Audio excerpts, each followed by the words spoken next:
What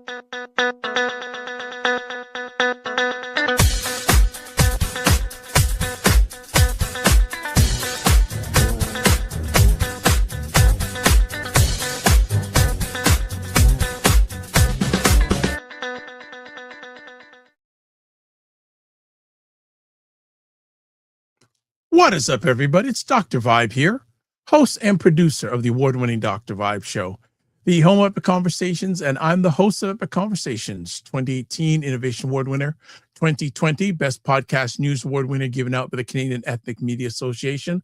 I also co-host and co-produce the only online show in the world for dads, fathers, and male caregivers. That's sponsored by Dublin Plus Care. And being part of that movement, I have been part of a team that's reached out directly and indirectly to over 500,000 dads, fathers, and male caregivers around the world. And as always, I'd like to say you are blessed, highly favored, a magnet for miracles, and a solution for someone's problem. We are broadcasting on, it's March 7th, the first Saturday in March 2026, and hope you are keeping blessed, highly favored, a magnet for miracles, and a solution for someone's problem. It looks like in Toronto, where I am, we're beginning to get spring.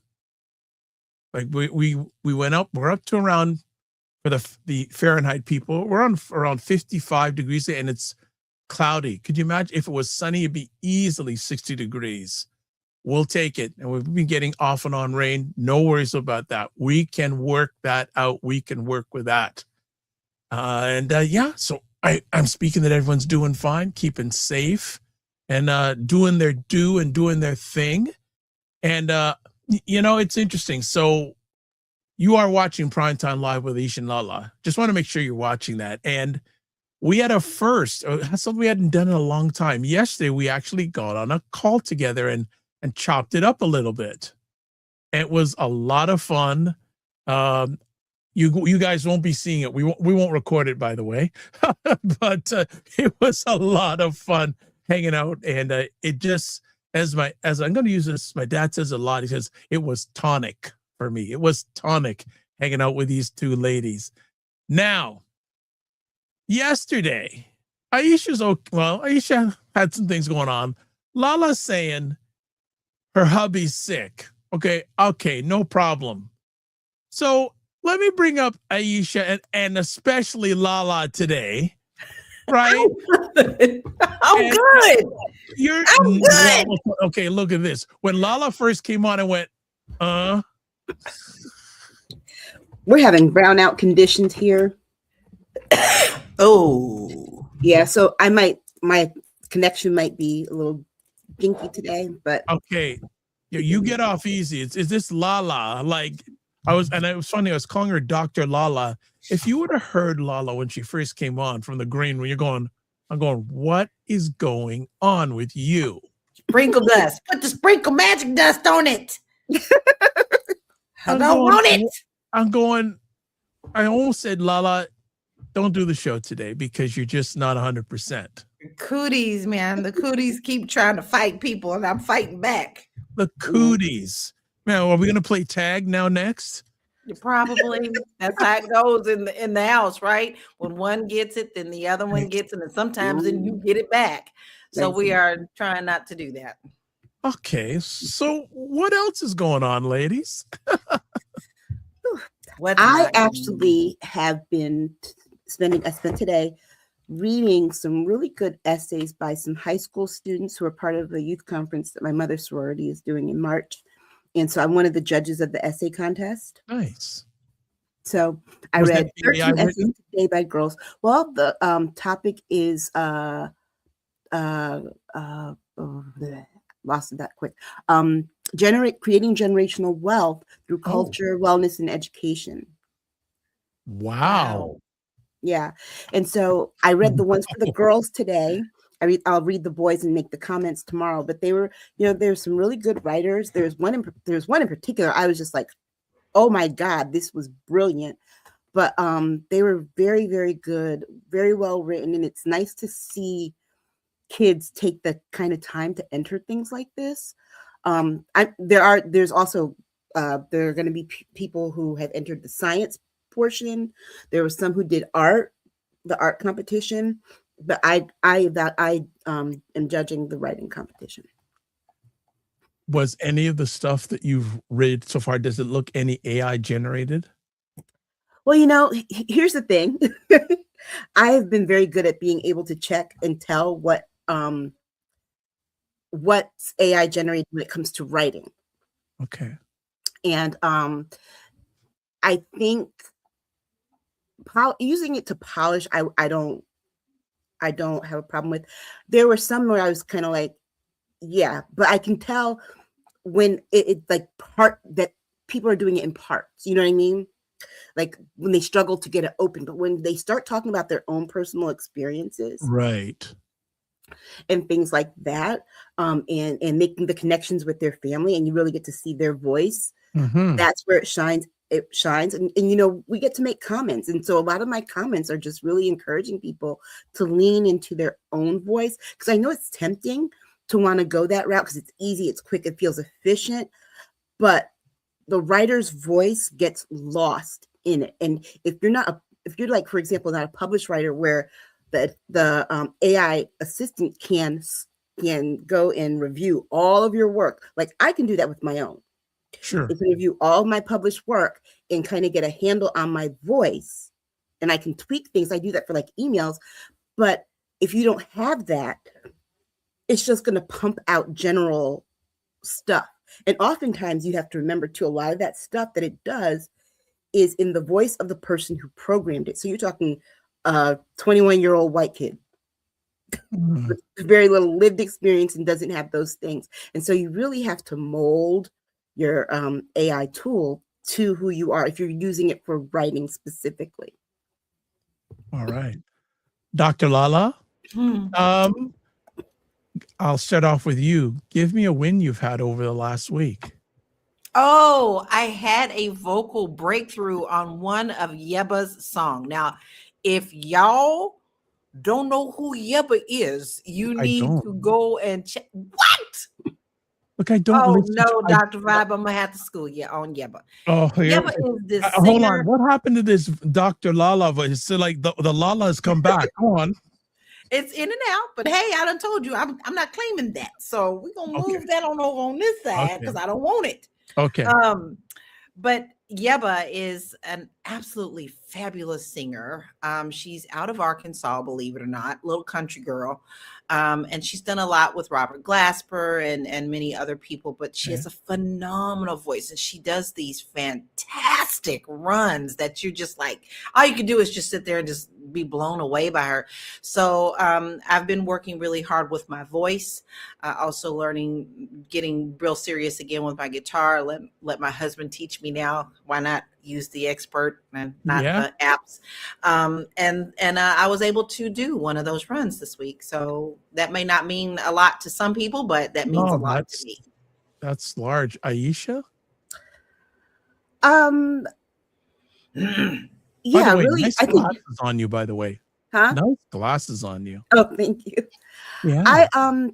My win for this week was really getting those essays done, because my mother volunteered me for this for this. Okay. Volunteer or voluntold? Volunteer or voluntold? Mm-hmm. Okay. Voluntold. So I've been doing quite a bit of helping them with a few things. And so being able to just take the time and getting a mental break to sit in with those essays for clarity and read them through and really try and take in what young people are thinking and feeling about things. For me, that was a win, because it just reaffirmed my faith in the future, considering what we're dealing with. Nice. Interesting. So we always like chatting about music, and wow, we got some family in already. And my grandniece turned 11 today. Wonderful. All of us, if there's one of the many things all three of us have in common, we love our music. Mm-hmm. And we also love our crime dramas. Okay, so hold on, just no go any further, because we go right off. And I am the ladies know I love my 48 hours. and my Dateline. But last Saturday night, 48 Hours is on. There's a musical tie to this, believe it or not. It's about 20 to 11. I'm getting a text at 20 to 11. I'm going, okay, let me just take a look. There's a good friend. I've known her. We met at least 20, more than, at least 20, 25 years ago. She's a big lover of music. And I hadn't heard from her in a year or two. She texts me and goes, thank you for the introduction to Will Down. I go, what do you mean? Because I just finished seeing him in concert. Mm. And I said, it was on my radar, but I said, I'm not going to go because it's on a Saturday. It's about an hour and a half drive. And I love my prime time. I don't want to, I love my prime time. And we were texting back and forth. She said, yeah, she saw the concert and she said it was phenomenal. He was the opening act. Take a guess who he opened for. And this gentleman's been around. Pardon me? Shantae Moore? No, don't you want me to faint? Because Shantae Moore makes me faint. That's my thing about Shantae Moore and myself. That we don't go. But Will Downing and Shantae Moore had that song "Candlelight and You" together. Yes, no, but it's a gentleman R&B singer. He's in his late 70s now. I'll give you a hint. He did a song called the Woo Woo Song. Oh, Jeffrey Osborne. Woo woo, Jeffrey Osborne. Okay. Wow. Can you woo woo woo? Yes. Okay, here we go again. You see? I do not like Jeffrey Osborne. I feel like Jeffrey Osborne the way I feel like my best friend and I had this. We'll agree to disagree. I feel like Jeffrey Osborne the way I feel about Sade. I do not like Sade. Oh, you don't like Sade? No, I feel like her voice. I feel like she's hiding her voice behind a film of phlegm. Oh gosh, what a description. I am not going to let Will watch this show. My best friend and I had this because you can vote right now. They have fan voting for the Rock and Roll Hall of Fame, and she's nominated. Yes, and you can vote once a day.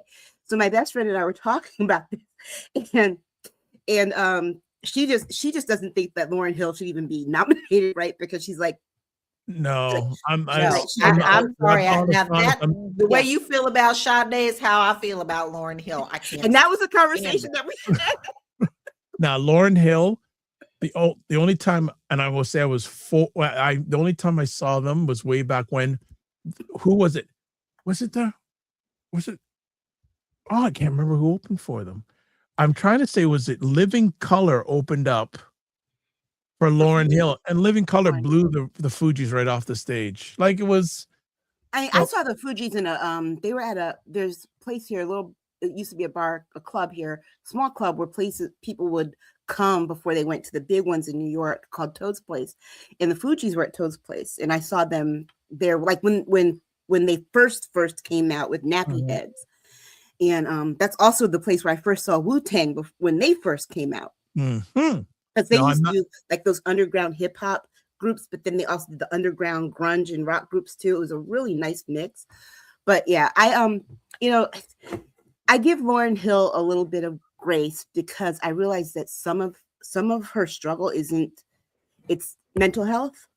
Okay. And it's kind of hard to do music and things like that when you're dealing with mental health issues, and then the celebrity makes me to make people. Ugh. The thing if I mention Lauryn Hill to people go, "Oh, is she going to show up?" And second of all, she never starts her concerts on time. And are you going to pay the musicians that worked very hard to be behind you? Yeah. I've never been not. I deal with just the memory of Lauryn Hill up to 98, and I leave it at that. I leave it there. No, Sade, and I thought Sade is touring again right now in the U.S. Yeah. I thought she was coming here to Canada, but not. But as much as I like Sade, her band is tight. I love her band. Excuse me, fantastic. And we already got.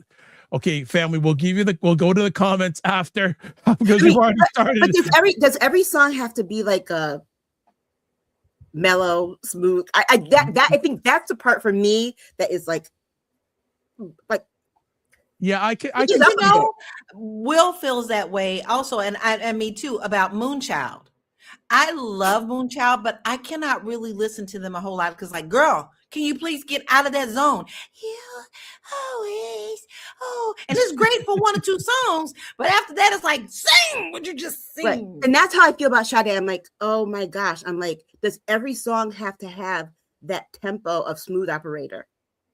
And it really I can see that point. But y'all do know that that's not her name. I know. Sade is the name of the band. Of the band, right. Her name is Helen. Right. Well, Helen needs to switch it up a bit. And this week was my favorite female singer's birthday, Tina Marie. Yes. Are you ladies excited about Jill Scott being back up? Who? But you know, it's interesting. I was getting ready to say that because someone asked her about, her top 5 R&B songs. And, she mentioned Prince and she mentioned Tina Marie. And the very first thing she mentions was Fire and Desire with Tina Marie and Rick James. She was like, you can't get over that because just the intensity, so I was just thinking about that. She did. I love to hear her top 5. Adore was in there. Well, her favorite album is the same as mine. It's Parade. Okay. And I tell you, my sister hates Jill Scott. She can't stand Jill Scott. She said because every time she sings, she has to put food in the song. And my sister especially hates the way, that part where she says, "Made myself toast to scrambled eggs." She hates the way she says grits. My sister, if you really want to make her mad, you play that part.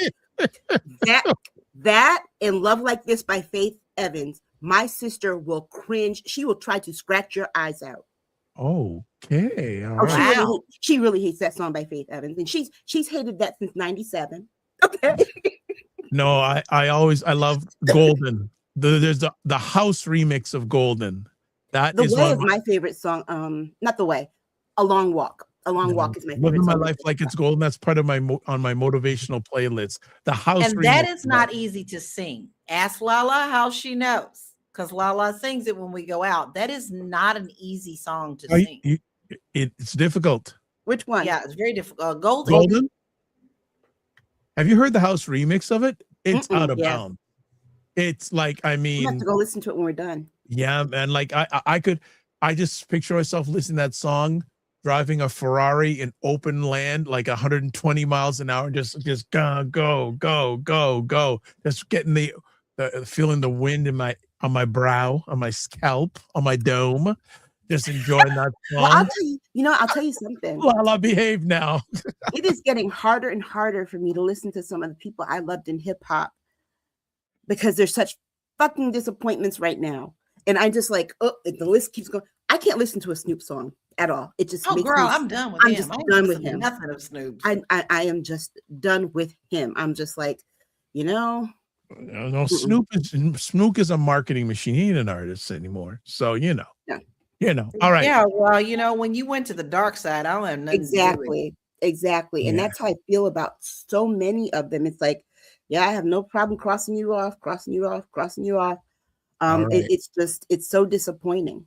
I don't want to get this show too far off the rails. We do have important other topics to chat about. So what I'm going to do is we are going to go for a break. And when we come back, we'll do some housekeeping. And then we got things to chat about.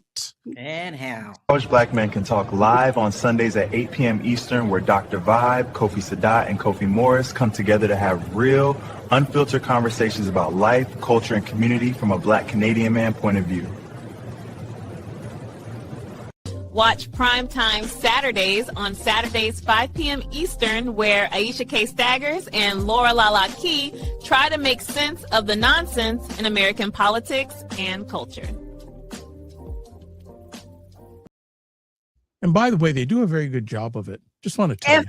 Failing at it because we can't make no sense of this garbage. Because it doesn't make sense. Oh my gosh. All right. So let's do the housekeeping. Girlfriend's Chat will be back one day. One day. You can still catch it on Patreon and Substack. I have a feeling I may have to jump in and I want to see a resurrection. Maybe the resurrection. No, we're really waiting till after I'm past my surgery period. Okay. All right. I'm going to make a request. I'd like to be on the first new episode. Oh. Yeah, that'd be fun. All right. You got to put a wig on, though. Sorry. Oh, mercy. Sorry. You want to be a girlfriend? Girlfriend? You got to put a wig on. This episode is so far off the rails right now, but I will tell you, I've a little fun thing. I've always, you know how they always have those women's hair commercials, they put their hair and they come back up like that. I've always wanted to do that for one commercial. Just freak people out. All right, Primetime Saturday store. There's the link there. Join our Discord group. Please email me at vibe at the drvibeshow.com or click on the link. We're having fun trying to get through this show today, but we're looking forward to it. Subscribe to the Dr. Vibe Show on YouTube and hit the notification button. Also like the Dr. Vibe Show on Facebook, LinkedIn, Instagram, TikTok, Blue Sky, and Substack. And I think my days on TikTok are counting down, but that's a whole other conversation. All right. I want to know that conversation. I've never had TikTok, so. Okay. Well, we'll leave it at that. And the thing is, if you subscribe, at least engage, whether that's responding to comments or watching live on the replay. Just don't sit there. All right? Please. Because I'd rather have you not subscribe if you're not going to do anything there, to be honest with you. Advertise your business, product, or service on any of the platforms that I am on. Email me, dr.vibe at the drvibeshow.com. Indie Soup TV, and she's already in the house, Dr. Tachi, and I don't worry, I'm keeping a watch on my roadcaster because I have a thing you're going to be calling in, which we always love you to do. And she runs Indie Soup TV, independent content creators platform on YouTube. Over 28,000 subscribers to her YouTube channel, which puts her YouTube channel subscriber-wise in the top 4% of all YouTube channels. So you see stuff like this on her platform with her independent content creators. Now, let's get to comments before we start, because there were a whole pile of comments here. So let's go back to number one fan. Hey, Jen. She's in the house. Myers is in the house. Then we got Enlightened Beings. Love First says, hi, family. She's watching from her phone. Thank you. She also says, that's right, Lala. Don't claim it. Vitamin C and zinc and rest. Okay. Dr. Tachi says, happy Saturday. Oh, here we go. Enlightened Beings says, yuck, Lauryn Hill. Behave, Lala. And she also says, Lauren is not a nice person. No excuses. Dr. Tachi says, I love Sade. And then she also goes, well, Aisha, Sade's voice lends to being mellow and smooth, not necessarily upbeat. And also, I don't even want, I don't mean that the songs have to be upbeat. I just switch up the. I need some variety. Well, her middle name is Sade, and I know that, and her name is Helen Folasad Adu. She's half Nigerian. Yes. And I think that's our comments so far. All right, so we're done with that. Now we've got our first story ready to go, and okay, girl. Okay, let's play that. When I hear the girl, that's the intro. Here we go. Former South Dakota governor and now former Homeland Security Secretary Kristi Noem has been fired by President Trump. That's right, in a major shakeup inside Trump's second-term cabinet, Noem has reportedly been shown the door after months of tension, policy disagreements, and political missteps that finally boiled over this week. Segment Doys. Sources close to the White House say the decision came down late last night after an emergency meeting with senior advisors. The official reason? Loss of confidence. But behind the scenes, insiders describe growing friction between Noem and Trump's inner circle, especially over border enforcement tactics, internal power struggles, and her recent public comments that were seen as out of step with the administration's messaging. Segment Trees. This firing comes at a politically sensitive time. The border remains one of Trump's top priorities as he works to tighten immigration policy and rebuild credibility with his base. Kristi Noem, once seen as a rising star in conservative politics and even a possible VP contender, now finds herself on the outside looking in her political future uncertain. Supporters say she was undermined by rivals in Trump's orbit. Critics argue she failed to deliver on key security promises. Segment 4. The Trump campaign isn't saying much publicly. A short statement simply thanked Noem for her service and said a new DHS secretary will be named soon. Behind the polite language, though, this is a clear signal that Trump is reasserting control over his cabinet. Some Washington insiders believe this could be the start of a broader cabinet shakeup as preparations ramp up for the election season. Closing segment. So the big question now, who replaces Kristi Noem? And what does this mean for Trump's political momentum heading into 2026? One thing's for sure. In Trump world, loyalty is everything, and losing it can cost you your job overnight. No, Well, we know. no. I'm But not, we I didn't know. have to talk. Go ahead, ladies. Well, we know who's replacing her, and that's Mark Wayne, not Mark Wayne. Mark Wayne, one name, Mark Wayne Mullins. And DEI hire. Let me just say this about Mark Wayne. Somebody made this comment on Blue Sky, and it's very true. It's like replacing shit with poop. That's what this transition That's the whole is. administration. Let's get to this chick. Okay. It wasn't two people being killed by ICE under her. It was the thing that it was that disastrous performance in that hearing, the affair,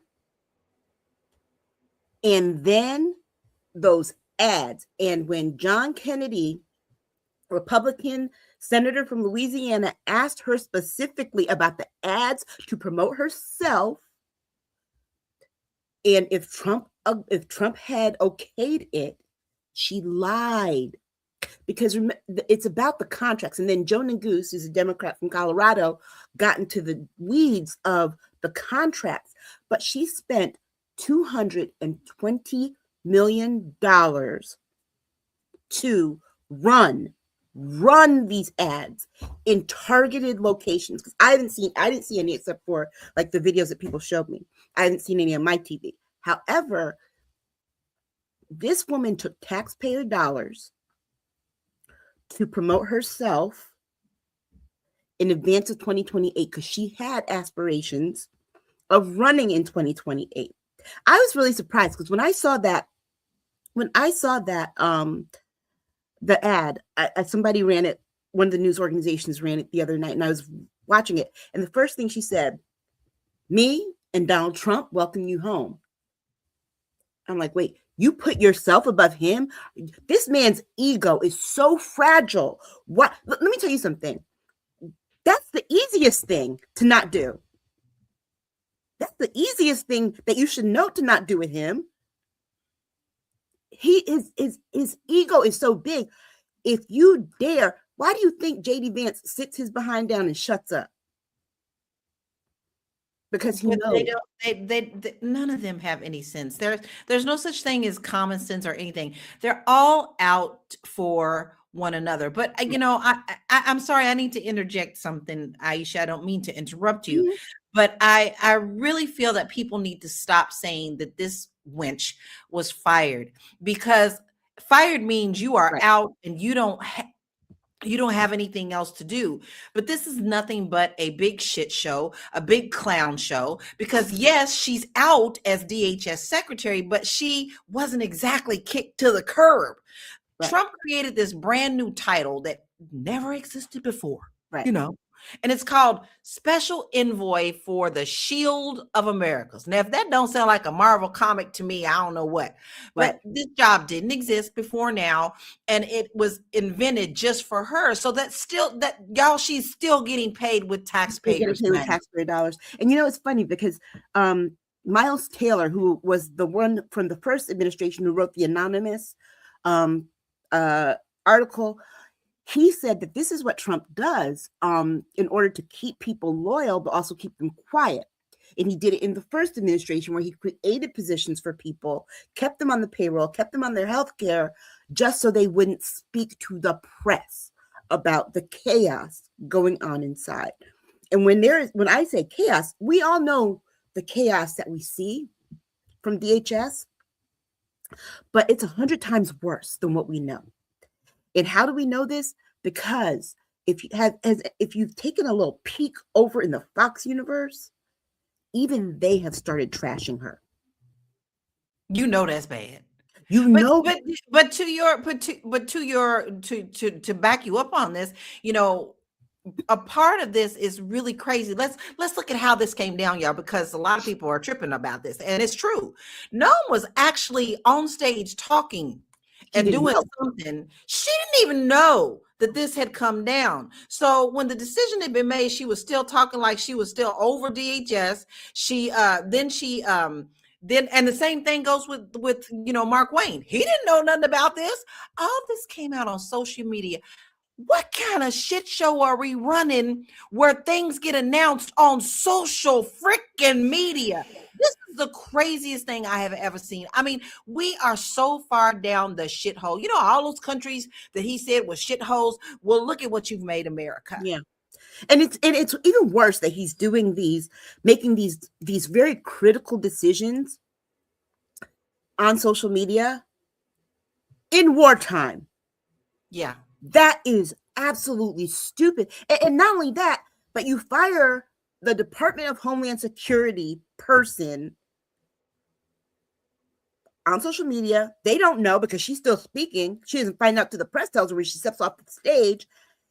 And at the same time, like an hour later, you said, well, yeah, you know, I guess there could be an attack on America. What? I guess. People are going to die. And you say that right after it boggles the mind. Now, here's the thing. Kristi Noem, she needed to be fired. And we've got to be very clear-eyed about a few things, though. She needed to be fired. But if anyone thinks that Mark Wayne Mullen is going to be any different, he is not. Y'all but let's say this before you move on, Aisha. Let's not forget, my man was a former MMA fighter and tried to fight the Teamsters guy in a Senate hearing. This man is going to carry out every whim of Donald Trump and Stephen Miller, and probably at a faster rate. Okay. Mm-hmm. And he'll do it with no apologies. Kristi Noem, she tried to do it with no apologies, but the thing is, she was still a woman in this cabinet. Mark Wayne will do it with no apologies, and will have no worries about a makeup budget. No worries about it, and he will sleep just fine. I mean, I still can't believe his parents could. The name just gets them. They talk about our names. I think Dr. Tachi couldn't wait. I think she's in. Dr. Tachi. Yes, hello. I was looking at my watch to see how long it would take you to jump in. Well, as soon as when you give me the invitation, I will jump in. Okay. What do you have to say about Kristi Noem? Oh, I didn't want to interrupt because I know Aisha, you were still talking about it. So go ahead, and I can. Yeah, but this guy is not. You just took look. Basically, he replaced a puppy killer with an MMA fighter. Neither of them has any experience to be running the Department of Homeland Security in wartime. In wartime. Oh, no, Aisha. We're not in war. We're in conflict, remember? When you take out another nation's leader, you have declared war on that country, period. Because think about it. If somebody took out our president, will we not see that as an act of war? Okay, before Dr. Tachi chimes in, I'm going to read some comments here. Enlightened Beings goes, she is trash, always has been, but that's all 47 assigns in his administration. So, and then Jen Myers goes, Aisha, remember this. I don't remember what she's I don't know what she's talking about, but then Enlightened Beings goes, she is still getting paid. And then Jen goes, y'all. I haven't heard when I hear Jen go, y'all. That's right. That's right. Jen and I had a conversation a couple months ago. She sent me a text and she said that Kristi Noem looks like a Bratz doll. Yes, she does. Because it's not I do remember. Yes, it's not letting me post a Bratz doll photo, but Kristi sure was trying to look like one. Oh boy. Mm-hmm. And then, Yeah, I mean, Dr. Tachi says her title should be Special Envoy for Vacant-Headed Debauchery. but the fact that he look, Trump is on some Marvel Universe shit type stuff right now anyway with these videos that we're going to talk about later, because I mean, I had to say this on my Blue Sky. So she's going to be the special envoy for the Shield of America. So does that mean that Corey Lewandowski is going to be Captain America? Because basically they are playing games. You got Dr. Tachi on that one. Once again, we are, as Dr. Tachi called, she cleaned up my speech, and we are the unfresh child in the world. Yes. Dr. Tachi, jump on in. Wow. So thanks once again for having me. Always a pleasure. Yeah. And so three things. Number one, we are expecting, at this point, we're expecting too much. Should we expect a lot from our government? Yes. Are they going to provide? Is this one going to provide? No. So at this current point, we are expecting scholarly behavior from mediocre individuals. Yep. They just cannot provide. They can't, none of them, because none of them is educated enough or trained enough to be able to do the jobs they're doing. Every single bloody last one of them. They're all sub-mediocre. So we're expecting, Fulbright scholarliness from people who have not passed kindergarten. And that's not going to work. Number two, this is the conversation that's going around, especially amongst many Democrats, is that she still needs to be impeached. Yeah. Because if not, she can then go ahead and run for public office again. Right. And the being impeached should theoretically remove her from the possibility of running for anything ever again. Yeah. So that's why they're calling for impeachment. Number three, when are we going to change the national anthem to Twisted Sisters? We're not going to take it. Exactly, right? Right. And you know what, though? Here's the thing, too. Tim Walz made Jen Psaki on MS Now interviewed him the other night.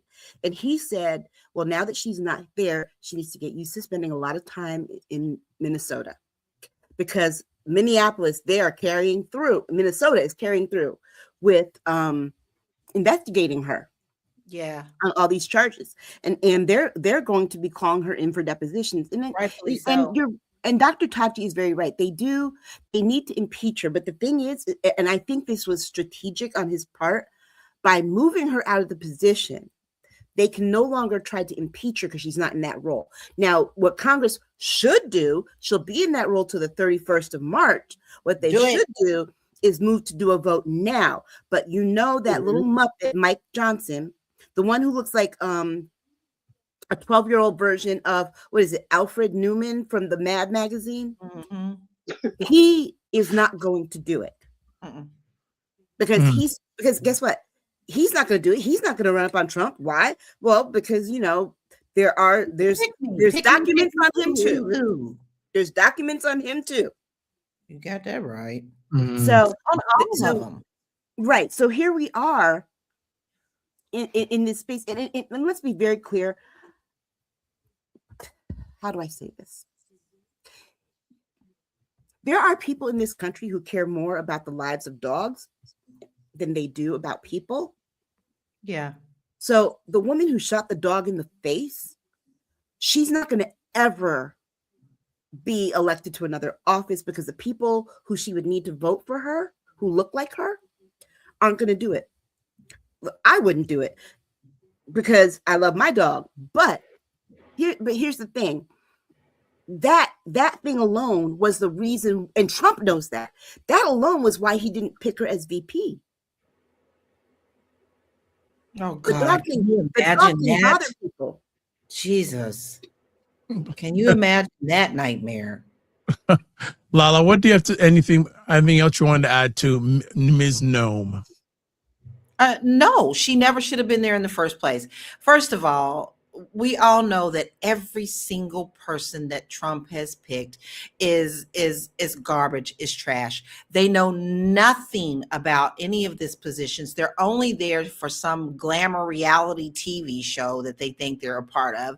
And they think of themselves as the highest of the highest when basically they have no morals, no nothing. I think, Dr. Tachi, what did you say? What was their moral high ground? Mediocre? I think you're being too kind by giving them just the fact of calling them mediocre. No, they're worse than trailer trash. And there is a special place in hell that they're all going to have to go and serve. And I wish them the best in that area, because every last one of them do not care about the American people. They don't care about our country. They only care about what they want and what they can do to line their pockets. Noem is no different. And let me tell you something, as much as we all here say we love true crime, we love that. Y'all know what happens to people who kill animals. You know what kind of people kill animals. Yep.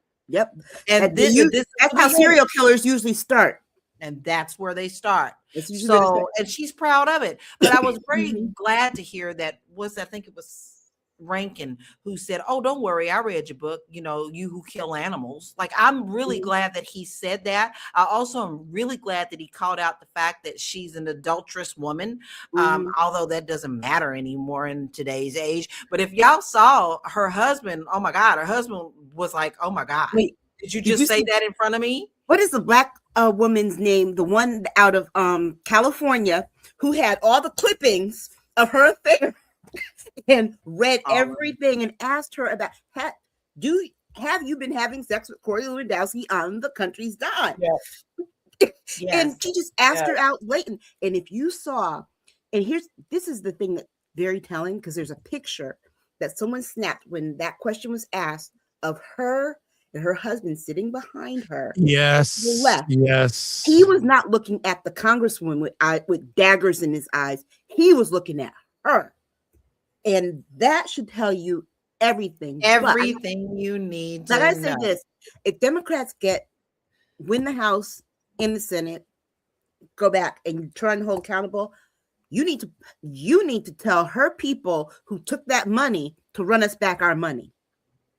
Take those contracts back. Aisha, here's the thing. Absolutely. They're not going to. They're not going to. They're not going to, because Democrats have no spine right now. They are, and some of them are still not right now. But I'm talking about in the fall, because guess what? We have a chance to change the composition who's there. I don't know. Because me personally, I don't think anyone who can't stand on business and say, run us back our money on this, run us back our money on these tariffs. I don't think, especially when gas, you guys saw what I told you in the chat on Monday. Gas cost me $2.73. By Wednesday, I had to get gas again. It was $3.05. And yesterday it was $3.25. Today is $3.42. Jeez.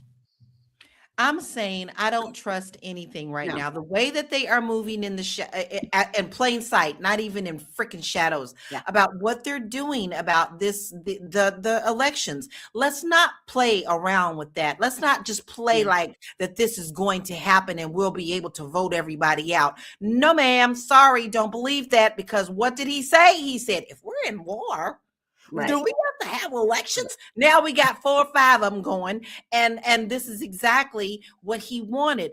And the things that he's doing behind the scenes, pulling things, the SAVE Act is still on the table. I'm not going to sit up here and pretend like I have faith in any elections, because there's a big possibility that won't happen. And even if it does, he already done stole one election. So what the hell you think he gonna do in the next one? But I need people to be very, very clear-eyed about this thing that happened, because the news of Kristi Noem being fired from that position, moved into another one, there was something else that happened. And I told you guys this in our private chat, that what this was really about and why it came at the time it came. It came in a time that coincided with House Republicans wanting to bring DHS funding back to a vote, thinking that if they got rid of Kristi Noem, that was one of the demands by Democrats, they could peel off enough Democrats to vote to end that shutdown at DHS. Guess what they did? They peeled off 5 Democrats to vote with Republicans to fund DHS again. So this to me tells me that people are very unserious about how DHS is being run and mismanaged. And those Democrats, those 5 Democrats that were happy to jump in and you know what, just jump over to the dark side. If you're going to vote with them, vote with them. I feel like that about Fetterman, who keeps voting with the Republicans. Just jump over to the dark side because we know where we stand with you. It's kind of like, you know what? I have not respect, but I can deal more with a KKK member than a moderate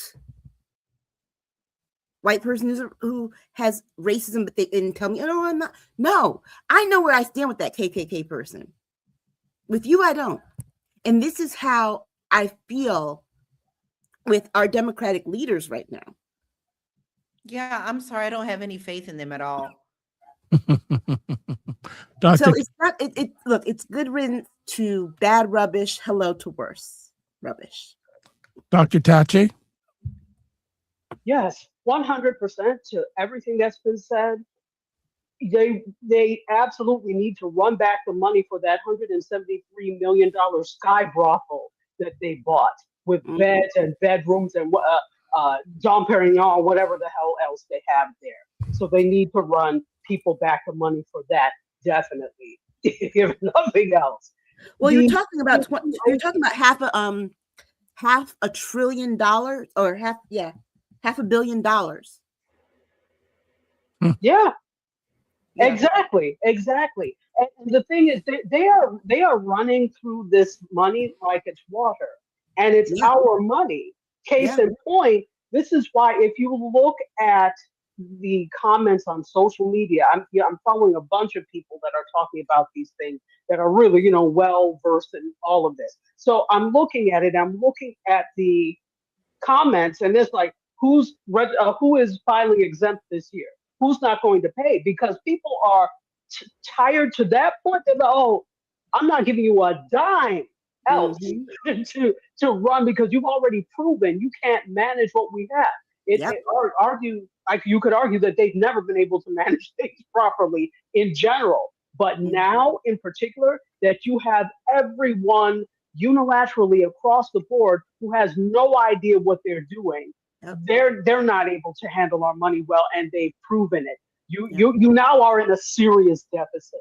You won't admit it, but if we add up just from the past few days, even what you've done and what you've spent and what you've wasted, it's not even spent, what you've wasted, you're not equipped to handle our money. So a lot of people on social media are saying, I'm not filing for taxes this year, or I'm filing exempt, because what you won't do is take my money and then squander it, because we work hard for it. Yeah. And I have a message for millennials on that point too, Dr. Tachi, because the oldest Gen Z people, the oldest Gen X people in about 5 years can start collecting Social Security. Millennials. Oh, wow. They're spending your Social Security right now. Let's be very clear about that. And there's not going to be money to replenish it because your younger folks, your younger millennials and Gen Z are so hopped up on being content creators and influencers that aren't paying into Social Security. There will be nothing for you. Remember, it's always the generation. There's a retirement crisis coming. Right. It is on coming. both sides of the border. And they thought it was going to hit us, but we're just hitting there. We're just there. But millennials are complete. Look, millennials, Gen Z, Gen Alpha, Gen Beta, you're all screwed. You're all You know what, Aisha? I agree, but I contend that they're even spending the money that's supposed to be for the generation behind now. Oh yeah. They're squandering everything. They're grasping at straws. With this ridiculous conflict, as they call it. If you look at the cost of each type of arm that they drop, which is like in the millions, and where they hit, I mean, brilliant strategy on the Iranian side, but they had like the dummy, the painted on the ground. You know what I'm talking about? They had like aircraft that were like painted on the ground. I guess that were markers. So they hit that. You just wasted whatever you were doing because you didn't hit anything. So, you know, just even things like that where there's no strategy, there's no planning. And so, yeah, they're running through the money that was supposed to be for like Gen X. They're running through that. Oh yeah. Yeah. They're running through it.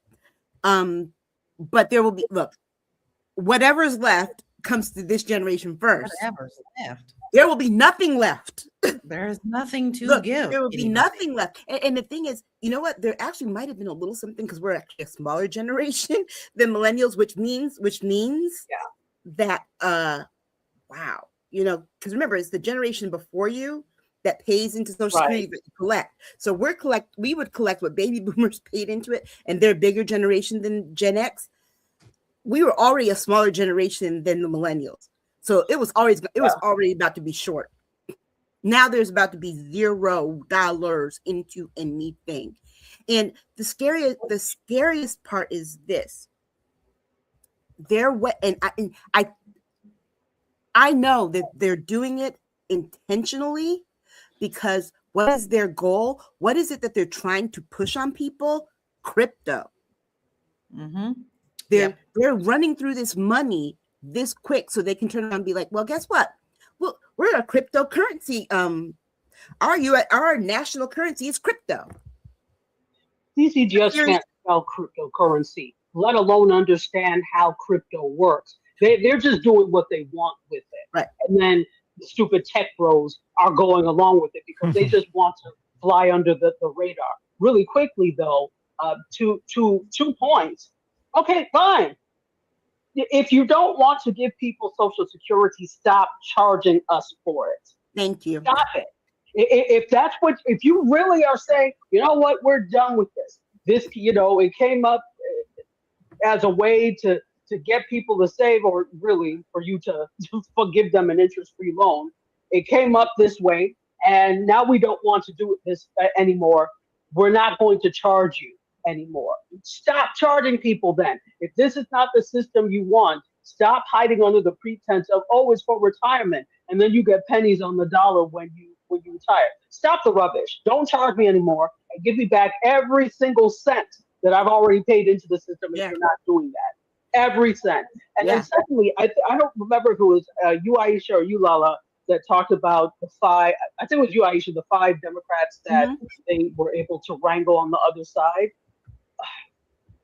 Here's the problem with those Democrats and others. They're just as spineless as the Republicans. Yep. They really are not interested in change. They really would rather not rock the boat. And here's the thing, they also have way too much faith in a democratic system and reaching across the aisle. When were you going to wake up and understand that we are now in an authoritarian regime and that stuff cannot work with them, especially with Republicans who are not interested in reaching across the aisle? Even if they are, they're not going to do it though because they're too afraid of Cheeto Satan. and here's the thing. Early on, the first 2 years, you could be like, okay, they're here, they're afraid, whatever. It's a decade later. This is habit. And I need for people to understand, this has been 10 years. If it was just a year it happened, okay, fine. Even 3 or 4 years, even just his first term. It's 10 years. There's no normal to go back to. Go back to what? This is the norm for the last decade. Go back to what? I don't understand the fear of him. What the hell is this fear of him? Who's afraid of a man who wears a diaper? They're probably afraid of what he I swear to God, every time I hear him talk, I want to give him one of my allergy pills because I'm tired of the sniffing. Like you guys keep hearing me sniff tonight because I didn't take my allergy medicine. But my God, this man, and you have to wonder what are people thinking? You know who really hates this man? If you ever, and I wish that reporters had done their job back in 2015, if they would have really highlighted people who live in Atlantic City Mm-hmm. and how they feel about Donald Trump and what he did to their city. Yeah. Atlantic City was thriving almost as well as Las Vegas. And then he built his Trump Taj Mahal. The house isn't supposed to lose. And he was bad at running a casino. Basically bankrupted all the other casinos. Free money.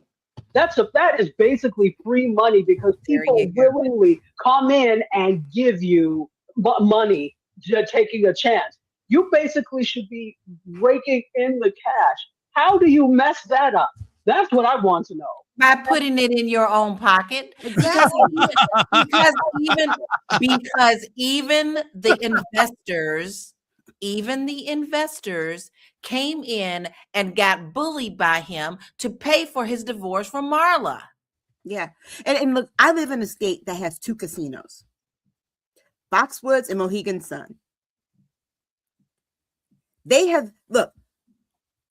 Our casinos have really boomed as a result of what happened with Atlantic City. Okay. Keep that in mind. Right nearby. I had to think about this. I'm like, Connecticut's casinos, and they're just building more and more. And I mean, they're expanding I remember when I used to go to Foxwoods back in 99 and how it looks compared to now and how it's expanded. And I'm just like, how did this happen when there's Atlantic City, right? And I'm like, that's what happened. That's what happened. And so, look, we are in a position right now, and I guess we'll move on to the next conversation topic in a minute. We're in a position right now where here's what the firing of Kristi Noem's firing symbolizes. This man does not care about incompetence because he himself is incompetent. This man does not care about the wishes of the American people, the safety of the American people. He doesn't care about anything. He only cares about himself. And right now, he himself is still angry and vengeful. Because how dare people try to hold me accountable for doing crime? And let's be clear. I also want to throw this other thing in here because I don't think that anybody should overlook this. You want to talk about poor decisions, right? People want to talk about, the FC. You know why this man doesn't care? Because this is a story I read yesterday. Poor decisions. He pardoned all those January 6th rioters. One of them got sentenced to life in prison this week because the first thing he did once he got pardoned was rape children. Yep. Okay? So this is the kind of government we have. We have a man who unleashed a child rapist back into the world. And now there are 2 children whose lives have been completely changed. They are now going to be different people than the people that they were supposed to be. Mm. Kristi Noem, I don't think we've heard the last of her. No, we haven't. No. She will rise up again. Yeah, but guess what? She might have to go on the cheap side now on getting her Botox and her injections and her lip fillers because she don't have that multi-billion-dollar budget anymore. And her hair pieces. Oh, geez. Right. She doesn't have a wardrobe budget anymore. Because guess what? Her new job doesn't come with a budget. Patel's next. Yes. Patel's next. And I don't know about that one. No. Here's the thing about Patel because they're saying that Trump is really pissed. 2 things that Patel did that really undermined him and got on his nerves. The first thing was Trump does not like people drinking like that in public intoxication. He can't stand that people associated with him doing that. The second thing, the same week that he's doing bombing and stuff in Iran and Kash Patel fires the people who have the specialty, who specialize in Iranian relations in the FBI and knew all the stuff. Now, here's the thing that I read somewhere secretly he's trying to go back and get those people to come back. And those people are like, go to hell. What's new? He's already done that. He's fired so many people that he knew that, all of a sudden and hired them back. This is nothing new. This is absolutely nothing new. And Patel is trash just like everybody else. And the thing is, I love how they just all tell on each other. Like, no, he didn't go over to the Olympics. Meanwhile, he's in there with all the, who was it? In there hollering like he was a part of the team. Like a frat boy. Like a frat boy on a bender. Go ahead, Dr. Tachi. It's like when you take off from work pretending to be sick, and then you are in Playa del Carmen all up on social media saying, hey, I'm on vacation, yet you called off sick. You don't don't get on social media if this is what the thing is. And it goes to show that they're not on one accord. Yeah. So as together as they try to purport they are, they're not on one accord. One person says this, another person says something else. So whatever befalls Mr. Patel, that's what he gets. Well, the Corey Lewandowski thing really got under Trump's skin. And it made me realize, especially watching that hearing, we know this for sure now. His people aren't telling him everything. He watched TV and saw that and was disgusted. Now, once somebody shows him the news clips of Patel taking flights to see his girlfriend, and taking the planes to see his girlfriend, to the point that the FBI agents who needed the plane to deal with a mass shooting at Brown University had to get a government car and drive 9 hours. Yeah, it's Kash Patel's he's gonna talk himself out of a job. Look, keep doing the bro stuff, boy. Keep doing it. And what about Pam Bondi? Oh, she's on the list. Yeah. Oh, those. Oh, what? Yeah. She's on the list. I'm not exactly sure. Look, she's on the list, but I think it'll be those when they subpoena her and talk to her specifically about those things. When the question comes about what was in the documents that she just released that really don't look good for him. Yeah, that's true. That's true. That's going to be it. Let's catch up on some comments. Enlightened Beings says it's politics as usual. And Regina's in the house. She says, hey guys, just got in from canvassing for Dem candidates. Another viewer here says, well, he didn't fire her. He changed her position to something else. No, he didn't change her position. He fired her. Technically, he fired her from being secretary. That is a technical point. He gave her a new position, but he did have to fire her. The technical point is because if the person's not fired, the Senate can't swear. They can't. What is it that they do? They can't vote in another person. Okay. And that Mark Wayne, one name, would only be able to serve in that position for a limited amount of time. He'll be gone too. Don't worry. Yeah. Another person too says Kash Patel and anybody in the administration, the regime is listening to orders that the evil one is given. You know what though? Yes and no. I think that you got to remember there's a lot of egos in there, and I think that they're listening to his orders, but some of them are going off on like this whole thing with these things.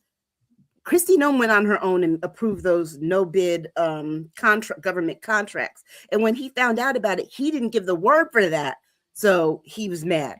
And I think that what we're going to find more often than not, there are a lot of people like Kash Patel who are going off and doing their own things with things.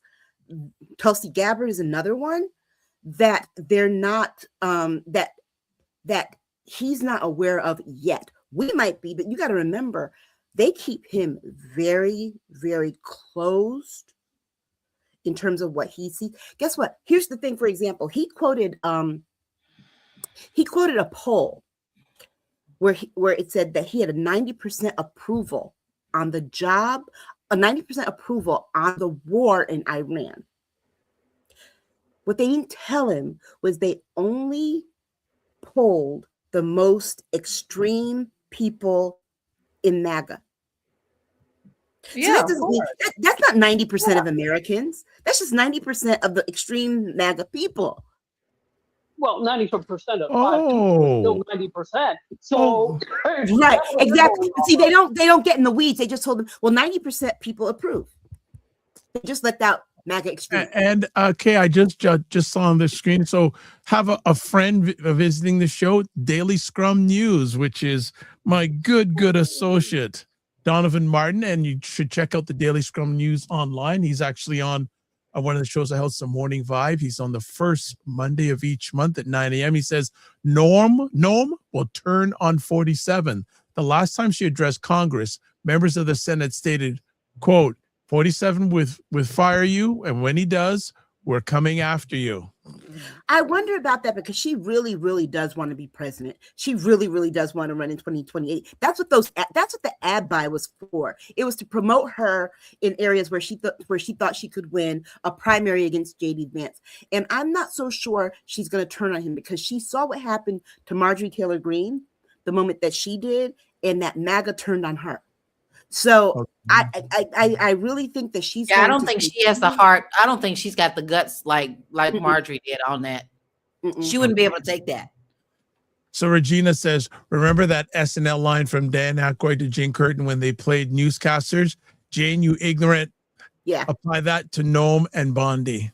Yeah. Well, perfect. Bondi is doing her very best Regina George impersonation in Mean Girls. She is. She's trying so hard.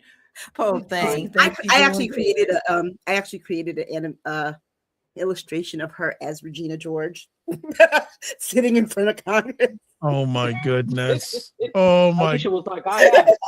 And when they asked her, why won't you release the files? Like, I don't know. Why are you so obsessed with me? Oh Why my goodness!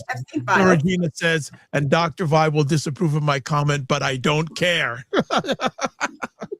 Hey, Regina, we're waiting for you to call in. Dr. Tachi's in on the reg. I'm just waiting for you because I'm just going to go holy when you call in one day. All right. Yes. So Noem, gone but not forgotten, correct? Yeah, we ain't heard the last gone, part. but she put it this way. She left from being a major player to now being a side piece. Okay. Oh, yeah. Ask her husband how he feels about it. I mean, and she has her own side piece. But here's his facial expressions when she was testifying were priceless. They were priceless. He was like, "Girl, if we weren't in the hot seat right now, I would divorce you." Go ahead, Dr. Tachi. Yeah. So I think so she has aspirations to when you all were saying president. I said president of what? So she has aspirations for that. That's fine. But we also have to remember where we live and the gender dynamics here. Oh, yeah. It's not even she's a woman, she won't win. That's part of it. However, the bigger part is you went against your husband. You had an affair. And that's going to be the big thing. And you can see it doesn't matter because the person that's currently occupying the White House does what he likes when it comes to relationships. It's only because he's Methuselah's age now that he can't do any more stuff. And this week, Republicans did force that guy in Texas to end his campaign because of his affair. Yes, absolutely. But now, if she wants to come back for that again, this will be a thing. I think that will be for those people that would be on her side. That would be a bigger thing than the Jets and all the mishandling of ICE because her people approve of those types of things. But what they won't approve of is this affair. All right. And one last thing, and you can here's the thing: how you know her aspirations. Does anybody remember what Kristi Noem looked like when she was in Congress? Because she used to be in Congress. She had a short haircut. Her face was real round. And I mean, she's 54. at that, she looked like she was about in her She's mid to late. 54? Sorry. Huh? Yeah, she looked like she was in her 60s at that time. Then she had a makeover. She got her teeth bonded. She got them bleached. She got lip injections. She's got all the pock marks on her face because guess what? Botox is a toxin, and when you have an allergic reaction to the toxin, it looks like your face looks like you have like what we used to call back in the 80s pizza face. Yeah. And she got extensions and all that and all this stuff and all and outfit makeover while she was running for governor of South Dakota, because that was her path. That was her pathway. You know, she reminds me of, if you're old enough to remember, you remember. She reminds me of Michelle Bachmann. Y'all remember crazy Michelle Bachmann? Interesting. If you don't know her, go look her up.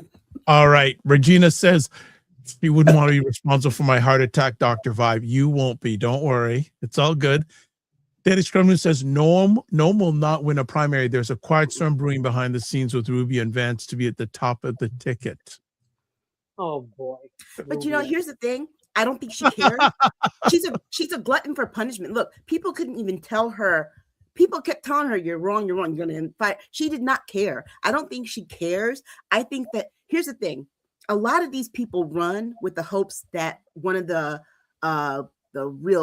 Fortune 100 companies will snatch them up. That's the whole thing. But has anybody looked at Michelle Bachmann? No, we're going to get away from that right now. We don't see crazy Kristi Noem, especially because Michelle Bachmann was crazy looking in the eyes too. Yeah.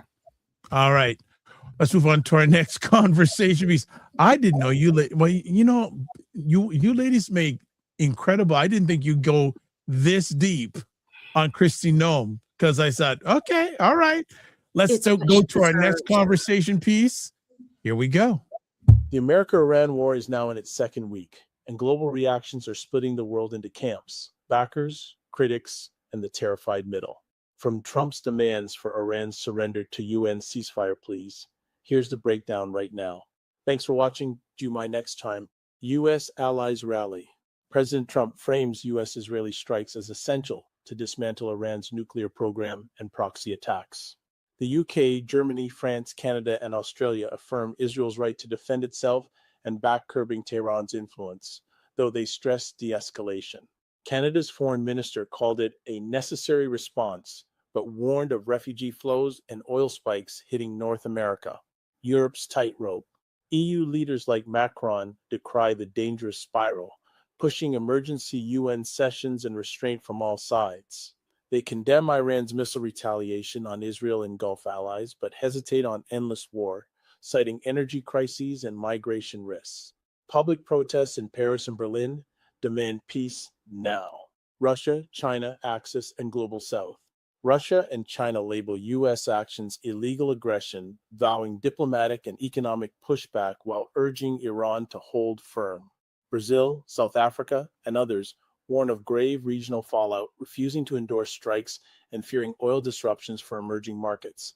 They frame it as Western hypocrisy post-Ukraine. UN and economic tremors. UN Chief Guterres slammed violations of the UN Charter by both parties, calling for immediate talks. Oil has surged 25% on Strait of Hormuz threats, hammering global inflation. U.S. polls show 60% against escalation. Iranians brace under airstrikes. They are best on base. They are making Somon typins of Nace with how darked. What's next? Allies dig in, adversaries mobilize, and most nations beg for off-ramps before this metastasizes. For Canadians, it's higher gas, supply chains, and refugee policy debates. The next G7 call could shift everything. Stay tuned. This war's rewrite of global order is just starting. All right, we're talking about how the world is reacting to the America-Iran war right now. Ladies, go for it. Well, first of all, we're not getting told the truth in America. The bought out media is truly not telling the truth. I can guarantee you right now that most Americans do not know that a school was bombed in Iran and it killed many students. And that is being reported all across the world about what is happening. You're talking about children bombing a school.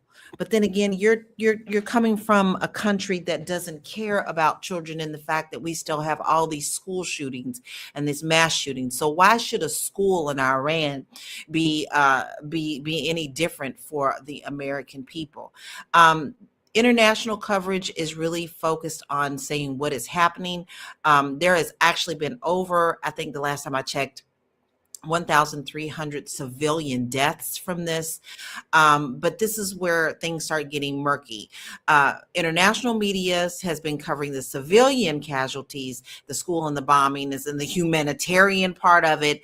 But America's coverage and conversation is only focused on the political messaging and the surface level of what's going on, including things like Trump coming out talking about it's unconditional surrender that he came out with today. Surrender to what? We are at their mercy right now with the oil and everything else that they have in contract. And the fact that the news has come out that Russia and China have decided that they are the ones who's going to be helping Iran. So much so that Russia actually gave plans to Iran of where our military are, where our ships are, and everything. But America is not getting this information. And when they finally do get that information, it's 2 and 3 days later. And by then they've blown another smokescreen, because y'all, last night we hit Ecuador again. And he's determined to hit all of the Latin American countries and claim that it's because of these drug cartels. The world is not pleased, but the world is also very split. I can speak to Portugal and Spain because I have direct connections there. Spain did not allow America to use their bases to attack Iran. And because of that, Trump is pissed. And now Spain is a shithole country because they don't want to do his bidding. However, I was extremely disappointed in the fact of learning that Portugal did allow him to use the bases that were based in, I think in the Azores, which is little islands of Portugal. And there is a lot of split right now over how they're handling that. But the UK and all of them they're all scrambling to figure out how they're going to do this. And here's my problem with this. I'm tired of scrambling. When the hell are you going to do something? You're going to continue to let this madman run and terrorize the whole wide world, and you're not going to have the spines or the balls grow some to knock him off of his platform. And this includes all of the platform of the people of Project 2025. You are not getting the truth about what is going on in the world because he controls the media. So I suggested y'all find somewhere that is telling you the truth here, as well as many other places that are telling you the truth of what's going on over there. This is not a good thing. You are putting our troops in danger. I have a nephew that has been called to the Middle East when my man is coming out here standing at the podium talking about there will be deaths. Put your son in a suit and send him. Because you're not telling the truth of how many of our people are in danger and dying as we are speaking. And that's what Lala got to say about it. Well, yesterday in our conversation, we had a conversation like Dr. Vibe said at the top. And I said, and this is what I said, this is what World War III looks like. It's a million different conflicts all over the globe started by one superpower, being us. So it's us against Iran, us against Ecuador. Then don't forget Venezuela is still there. But then Iran is getting assistance from Russia. Russia's still going to be able to attack Ukraine. China just got permission to go into Taiwan. It's not going to be one big war that everybody's fighting like World War II was together or against each other. It's different. It's a whole bunch of different little wars going on at the same time at the behest of one man. And let me be very clear. I need for us to all be very clear. This is not a war of aggression. This is like they called what was it? They called Vietnam. This is a war of arrogance. This is a war of arrogance. And we have to ask, because they were close to a deal, we have to ask, what didn't Jared Kushner get in those negotiations that led to this current situation? Because Donald Trump sent a real estate guy to negotiate an arms deal. Think about that.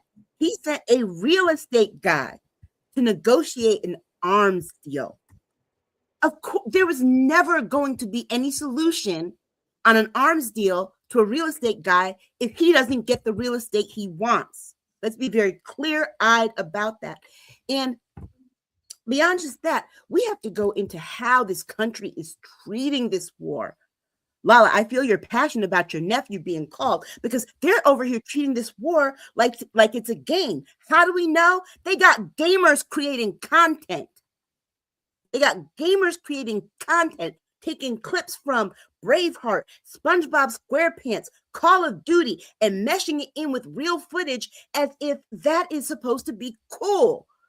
And Pete Hegseth is still playing Battleship like he did in his backyard in 1985. That's what this, and you know, that speech he gave the other day, I was driving in my car, so I heard it.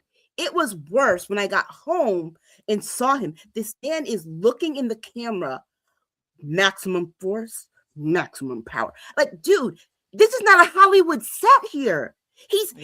My daughter is 23 years old. My daughter said, "Why does he talk in sound bites?" She's like, he strung along a whole lot of like little what was it you called it? A whole bunch of little words together, like just words together, just strung a whole bunch of them together, little clips together, and tried to make a speech that made no sense. It was rambling. And I need people to be very, very clear-eyed about what is going on. He is about to put troops on the ground. Let's be very clear about that. We know this is coming. He's already announced it. Right. And not only that, but what did Iran say? Bring it. Because here's the thing. The Americans are treated, and I don't mean our soldiers. I mean the leadership in the executive office is treating this like a game. But real people will die. And the people that they're fighting fight for martyrdom. They fight to die. The goal is to be martyred. Our soldiers fight knowing that they could die, but that's not the goal. And so that's a different spirit of fighting. When you have people who are fighting with the purpose of, please, I need to die. This is the only way I get. There's seven virgins. They see honor in that death. Okay, we give our soldiers honor for fighting and in those who died, like the ones who are coming home today. We give them honor for the sacrifice. Those people don't see they don't see honor unless you die fighting for this. And so here's a really good military tactical person said this yesterday. I forgot his name, but he said, you cannot fight a ground war with technology. And this is what Trump thinks he can do. This guy is high on his own supply. He did the thing that it went off without anybody dying in Venezuela, taking the leader, even though the leadership didn't really change, right? It wasn't a regime change, even though he likes to call it that. No, it was just musical chairs. That's it. Minus secession, just like in the United States, right? But he's high on that victory that he's claiming. So he thinks he can go around the world. Are in his head. Exactly. But he thinks he can go around the whole world and do the same thing. And he does not know who he is dealing with. And let's be very clear. The thing about those videos that disturbed me more than anything is that they're playing with this like little boys without realizing the real cost of war. And here's the thing that those those stupid gamers making these videos don't get. Yeah, you play these games, but here's the thing you don't get that our soldiers go through. When a bomb goes off, the sound, the smell, the stench of burning flesh, decomposing bodies, that's real.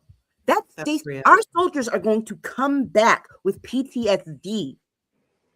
Okay? You ask anyone who had to see that in the last war, in Desert Storm, Vietnam, that stays with them. There are soldiers, they wake up in night terrors. And he's willfully doing this for what? He cannot give a clear reason. And then his little thing today about, oh, Iran's going to be hit big today. You know why Iran's going to be hit big today? Because Obama got coverage for giving a speech at giving the eulogy at Jesse Jackson's funeral yesterday and said, every day you wake up and it's something different. And that's what his little fifis. So now he's got to go, oh, we're going to go launch some big. Guess what? You are and this is the thing that people who are in the military, who are tactical people, will tell you. We are spread too thin. He's going all over the place. We're spread too thin. Our military is spread too thin. But guess what? So is our weaponry. He's doing all this front loading of bombs right now. Dude, they said, come on. They're okay with you spending and he's doing the big bombs, right? When Ukraine is like, we'll help you, show you how you can use smaller things, because we've had to figure out. No, he's like, he wants the big explosion, because it's all a fucking game to this guy. It is a game. And I really have an issue. You know, yeah, Obama didn't serve, Clinton didn't serve, but you know what? Obama didn't get drafted. Trump got drafted. He got drafted. He got drafted in life. Obama's thing, it happened to be about age. There wasn't a war going on at the time. Yeah, bone spurs. Look, Bill Clinton didn't go because of marijuana. Now, all right, let me jump in. I know Dr. Tachi may have something we want to add. So just the Daily Scrum News says, from partners on the ground, it's reported to be over 1,000 dead American soldiers. Regina says, I've been watching international news to get stories. Not looking good. Carpet bombing in Tehran, American embassies being blown up, and many more being dead than being admitted to. And our people, I need to stop you on that. Okay, go ahead, Lala. I need to stop you on that, because that I want to tie right into that comment and the fact that our so-called leaders of America have told American citizens who are in these places, don't depend on America to come and save you. Yep. We're not coming. When they call the embassies and when they call the Department of Defense and all that to Secretary of State's office, like, sorry, we can't help you. But they did write out the MAGA influencers. All right. And I know Daily Scrum News was asking for the call-in code. So what I'm going to say is, you on your favorite browser, put in callme.road.com, put in the code FSP-L8L. There's a code that shows there, but override it with FSP-L8L. It'll take you to another screen. I'll ask you to put in your name. Make sure you have it on, there's a slide. I can't remember, but when you call in, we'll have you there. Dr. Tachi, join in. Yes, 100%, 1,000%, 1,000,000% to what everybody said. I keep thinking about the Americans that are either on vacation or on holiday or live in, it's West Asia. The Middle East is a colonial term to separate. So let's call it what it is, that are in West Asia right now. And I keep thinking about how the embassies, even if they wanted to help, they couldn't, because to your point, we're so stretched thin, and they got rid of so many people that could have been useful in this endeavor. And so they simply are not there. They don't have the staff to be able to do these things. it sends a terrible message because it says, okay, well, we can't depend on our government to do things for us if we get into trouble. And we are paying for the pleasure of not being able to depend on the government. After this, if I can only imagine how frightened people must be if they are not used to this type of thing, and the average American is not. So that's one thing. Number two, I'm very tired of seeing social media being used for official communique for the government. Yeah. It's improper, and this should have been stopped a long time ago. But what happens is, yeah, he does whatever on his social network, and I'm not even going to say it. He does whatever on his social network, but then other people follow suit, and they start doing things on X, etc.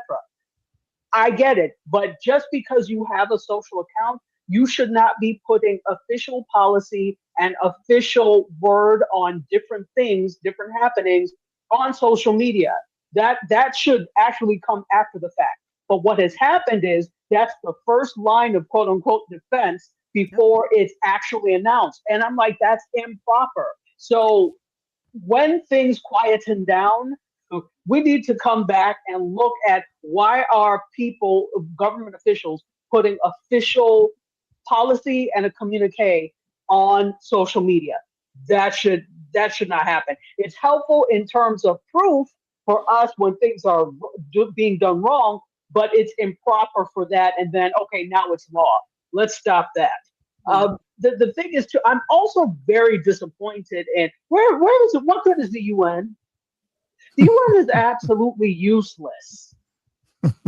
All they keep doing is condemning what is going on. You people are bloody useless.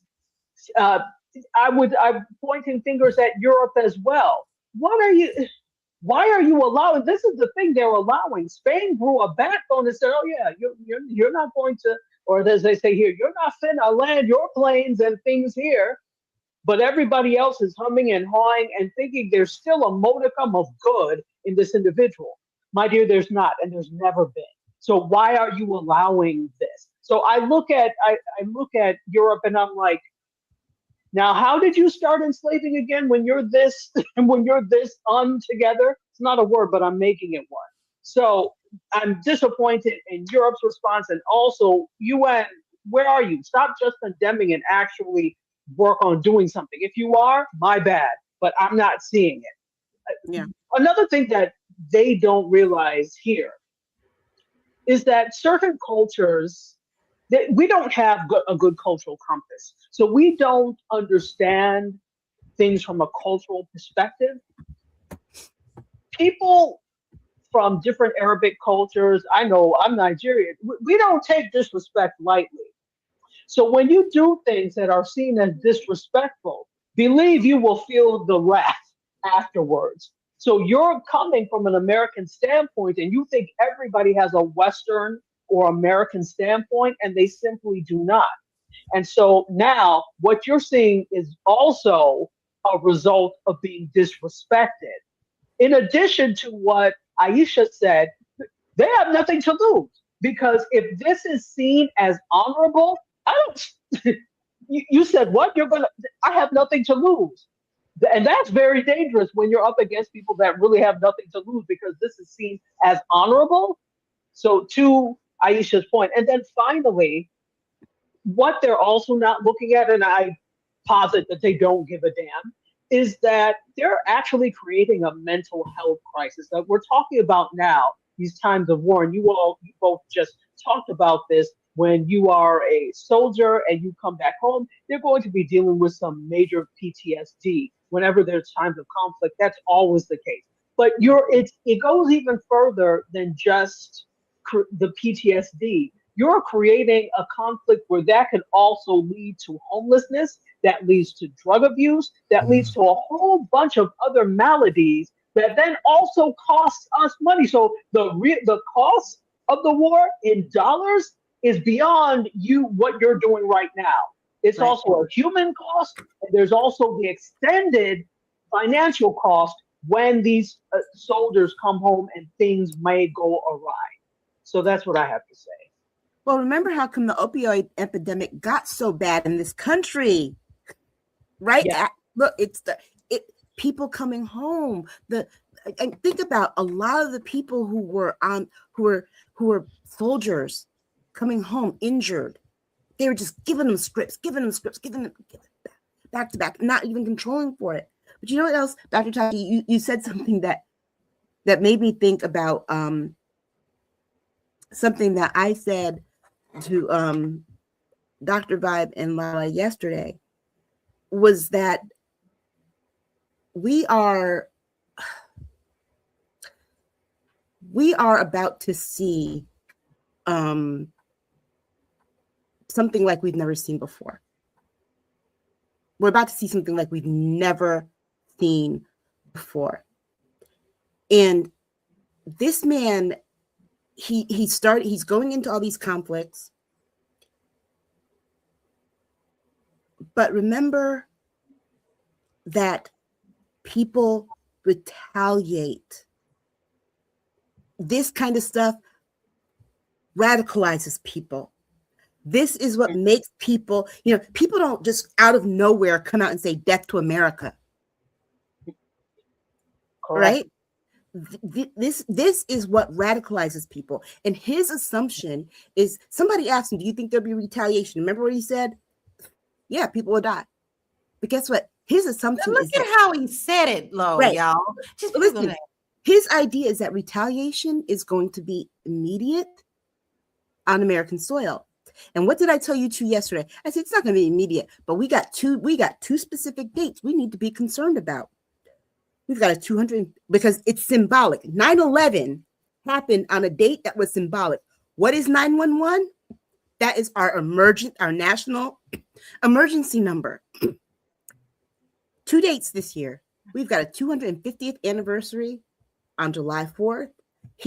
Trump is planning a big thing down in DC. Okay? That's 1. 2, what's going to be the 25th? What's the 25th anniversary in September? The 25th anniversary of 9/11. So you don't think that people who will die for martyrdom, you don't think that they think in symbolism? It's arrogant for him to think that, oh yeah, we'll bomb them, then yeah, they might attack somebody here in America as a retaliation, immediate back. No, because revenge is a dish best served cold. Really quickly, Aisha, exactly. But we're dealing with someone who thinks that everything ends when the cameras shut off. Yeah. He's a reality television star that has no clue what to do here. And he's surrounded himself with other daft ones that have no clue either.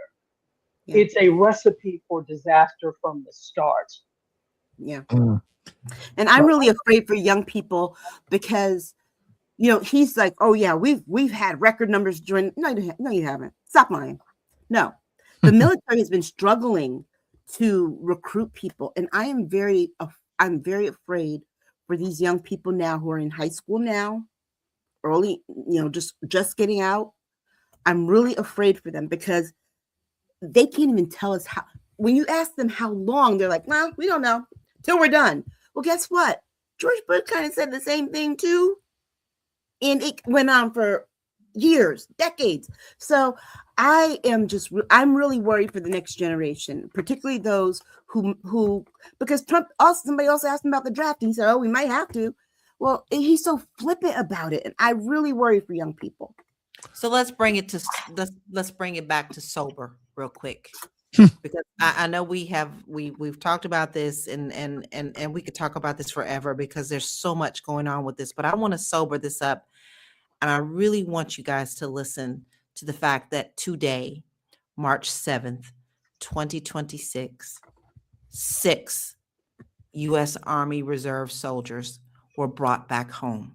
They were killed in this conflict, and the first 6 have landed back home.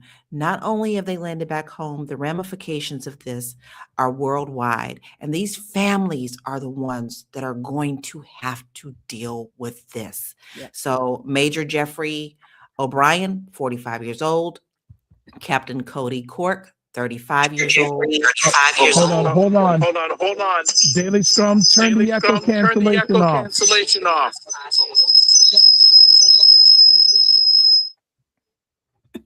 Go ahead. He has to turn off the echo cancellation. Keep on going.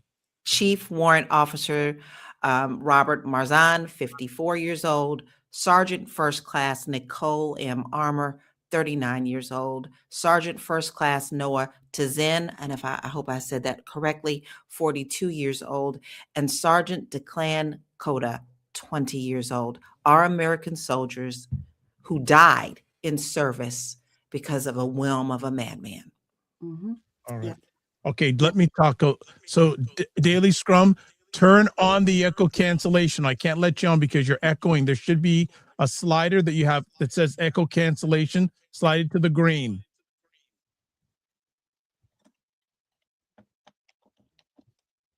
He also should make sure that his volume is not up on YouTube, because he probably and make sure you don't have the YouTube channel on either. Yes, not working. What do you mean not? Okay, I can't let you on with that echo like that. Unfortunately, let me see if I can suggest anything else quickly. But if he turns off his if he turns off the computer YouTube, or whatever, I will try again. Okay, I think it's the YouTube thing that's throwing.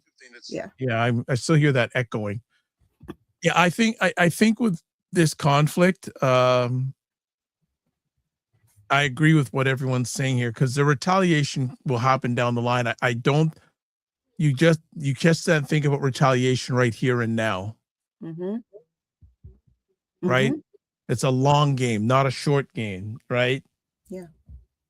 I think. Well, think about how long between the 93 attack on the World Trade Center. Yeah. And then 2000, that was 7 years. 7 years for them to figure out, okay, we couldn't blow it up from the bottom. All right, some comments here. Got some people in the room, so let me just pull it up. Oh, so Regina says, what about 47 and his admin asking Zelensky for drone technology? The irony. She also says the cost of war on all levels is astronomical. And we're spending $1 billion a day. Let's be very clear about that. $1 billion a day.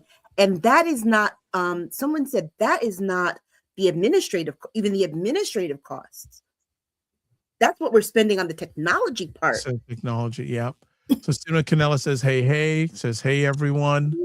Also, Regina says, you guys probably don't remember, but the national news stations used to read the names of the daily dead every night at the end of the news hour during the Vietnam War with pictures. I don't remember that, but they did it after Desert Storm, remember? And they were doing it after, for a time after when he went into Afghanistan. Doing it after. Okay, you still have that echo cancellation on. I can't let you on. You're missing out on something. Trying to call in, but I can't let you on with that echo stuff on, my man. There's a slider saying turn echo cancellation on the screen. Slide over to the green.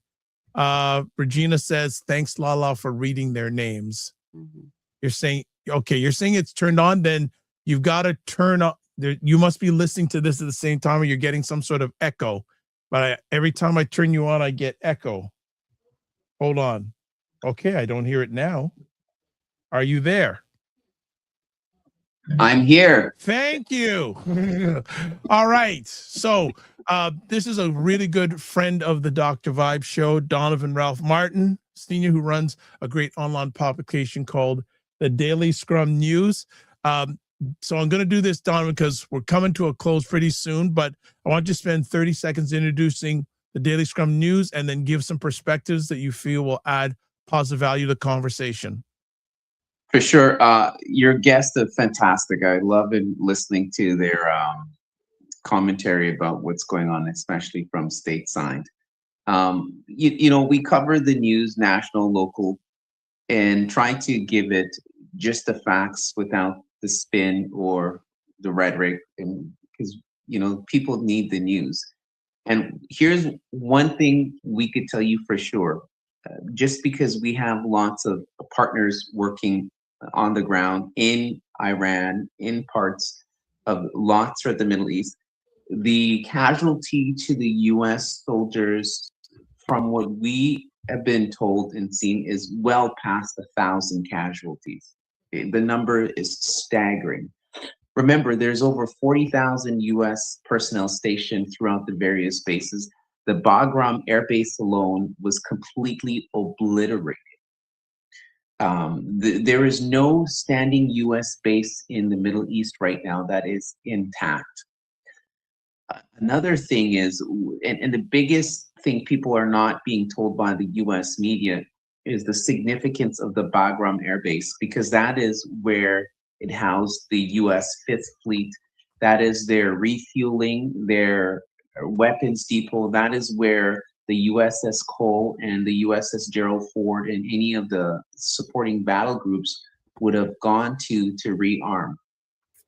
The USS Cole, sorry, not the USS Cole, the USS Lincoln was struck by a missile.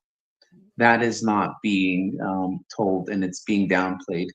And that is why it went from 400 miles off the coast to now well beyond 1,000 miles. So there is the videos and the stuff we get, the raw videos that is not even surfaced in the media. Well, once this stuff makes it to the American media, all hell is going to break loose, because the situation right now is unattainable. Not to mention is the missiles and the armory, they're down. They're significantly depleted. Yeah. Right now. So the US warships are sitting ducks. Yeah. The situation is so dire, and it's unfortunate that the news will not tell you this. The majority of the US THAAD missiles, the Patriot missiles, the Patriot hubs, all of the missile silos, are more than 70% of them have been wiped out. That is why you're seeing so much missiles breaking it through the Iron Dome. There's a battery station that's $1.2 billion. So they're strategically set up throughout the Middle East, so throughout parts of Kuwait and other Arab nations. Their radar facilities, they're completely out. So one of the reasons why the first strike was successful on Iran was they were using the GPS, Global Positioning System, which is essentially owned by the US military. That's been changed. All of the GPS systems are being done by the Chinese Baidu and Russian satellite. So as of right now, the Iranian military has real-time, literally minute by minute, knowledge of exactly where every U.S. naval ships are stationed, every U.S. satellite, every U.S. Missile defense system. So that's why they're going down. To date, there's been over 30 U.S. planes and drones that have been shot down, and you will not see that in the news. You know, the other thing that they're not telling you too is that Trump had a meeting yesterday with the companies that manufacture a lot of our weaponry, and they were trying to tell him he wants them to speed up production. They cannot, because the people that they were hiring to do the entry level parts of the job, they replaced with AI. And then what he doesn't realize, that some of us do, is that a lot of the minerals and things that we need, the supplies that we need to make those things, do not come here. They don't come from here. We don't make them. We have to import them from other places. And his tariffs have created a problem in the supply chain for those things. So he can stomp and cry and whine all he wants. Make me more weapons. They don't have the physical capacity to make them. And not only that, it takes time to make them. You can't just go in there and be like, oh yeah, we're going to turn out a bomb in 6 hours. Doesn't work like that. Okay. I think we'll end off on that. So what I'm going to ask for everybody is, I'm going to ask from Donovan to give what he feels we'll see over the next week, and then contact information. Then also ask Dr. Tachi what she feels we'll see over the next week, contact information. Donovan, go ahead. Well, then it's going to get worse. I strongly believe this is the existential point where Iran literally has nothing to lose. And I would not be surprised, and I'm from what we're hearing, that within a week from now, the majority parts of Israel will look like Gaza. And that is the intent, to ensure that there is such a crippling blow that Israel cannot come back and do what they did. So when this war is done and all said and done, Israel will look like Gaza. Mm. And you could just reach us at thedailyscrumnews.com. Yeah. Thank you. No, Fantastic guest. No, and please feel free. We do this regularly. Once while we're off on Saturday from 5 to 7 p.m. I think that Aisha and Lala and Dr. Tachi appreciate your insights. In regards to that, I'm going to put Donovan's website and put it in the comment section on everywhere. Okay, in all the comment section. Dr. Tachi, you're next. Yes, Donovan, hello, and thank you so much for coming on. You added such great context to the conversation, and I'm, again, happy to be on with all of you beautiful people. I have to agree with Donovan that it's going to get worse, that it's like when you get your hair done, say you're someone that you get your hair done. I don't, by the way. Silk press. Oh, just want to make sure you know that. Pretend you got a silk press, okay? The U.S. is the person with the fresh silk press that doesn't want to jump into the water because it's going to mess up their hair. Iran is natural, so they don't give a damn. They're going to jump in the water because they have nothing to lose. So to Donovan's point, 100%. So unfortunately, I think that's what we're going to see. And I think that people are going to realize that they are in over their heads with this. They've been allowed to be arrogant. And I'm saying us, the U.S., has been allowed to be arrogant for such a long time that this is the reckoning and the humbling. I think that's going, and some people still won't be humble, but I think more people will start to wake up to see, oh, well, they're not so all powerful Oz anymore anyway. So that's what I think. Okay, so Dr. Tachi, how can people get in touch with you? Forgot that. So you can reach me on Instagram if you want to send me a message at Dr_TACHI. That's at Dr_Tachi. You can also check us out on Indie Soup Media, which is, and I'm the founder. It's an independent network for independent content creators. We are on hiatus right now, but we will be back in June. But we have a lot of great content you can watch on demand right now. And so just go to at Indie Soup Media on YouTube and on all social platforms. Okay, so you too, if you want, you can hang back and you want to chat with us after the end of the show. Just hold tight sure.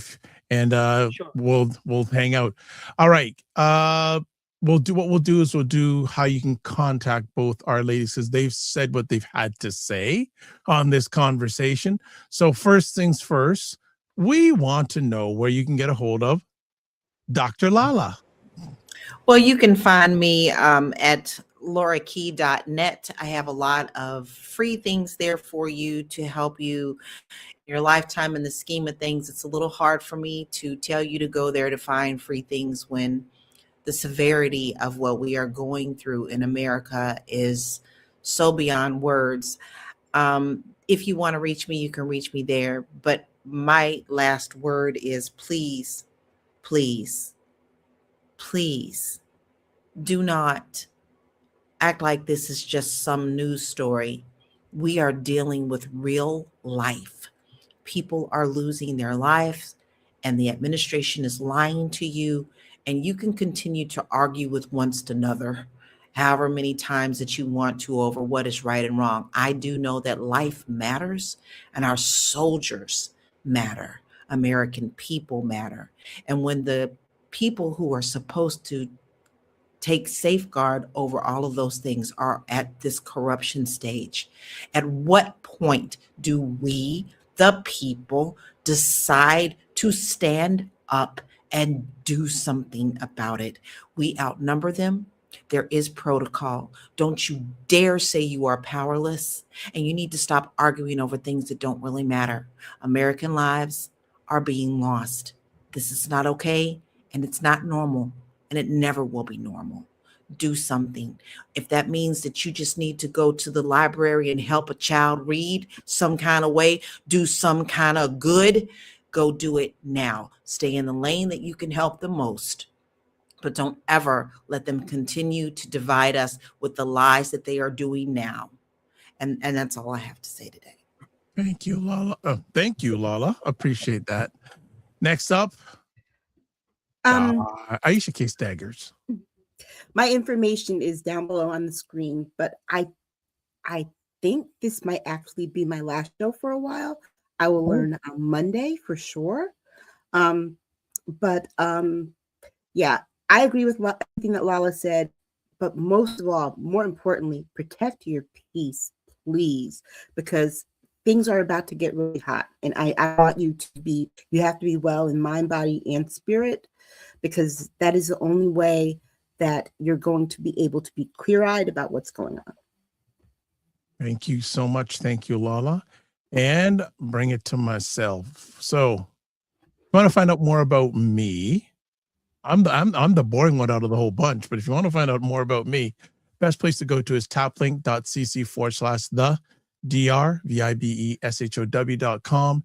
As always, if you have a moment, please subscribe to the Dr. Vibe Show. Excuse me. On YouTube, and hit the notification button, like the Dr. Vibe Show on Facebook, LinkedIn, Instagram, TikTok, and my days on TikTok are TikToking, Blue Sky, and Substack.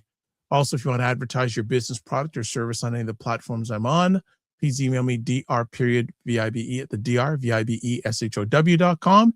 And finally, if you can watch replays of this epic conversation on the Dr. Vibe Show on YouTube, Facebook, and LinkedIn, and the website, thedrvibeshow.com. Another epic conversation, and you probably don't hear this on a regular basis, weekly basis, anywhere else. But as always, we want to finish off with this.